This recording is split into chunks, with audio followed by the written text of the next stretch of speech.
Ini 100 gram emas public gold. Nilai dia hari ini RM57,000. Gold bar ini berketulinan 999.9, grade paling tinggi untuk emas pelaburan, dan ramai jadikan 100 gram ini sebagai milestone pertama sebelum kumpul 250 gram dan 1 kilogram.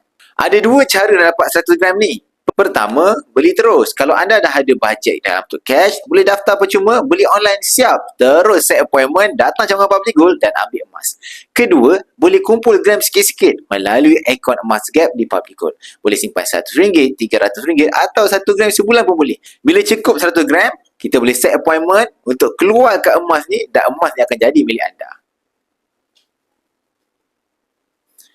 Yang bestnya, ramai rasa mustahil nak dapat 100 gram. Tapi bila konsisten kumpul gram, tahu-tahu dah cukup. Dan 100 gram ini bukan sekadar emas, ini aset kecemasan, aset pelaburan dan aset masa depan. Kalau anda nak mula kumpul 100 gram pertama di bawah bimbingan saya, klik link kat bio. Kita mula dengan bajet yang anda selesa. Yang penting, kita mula dulu.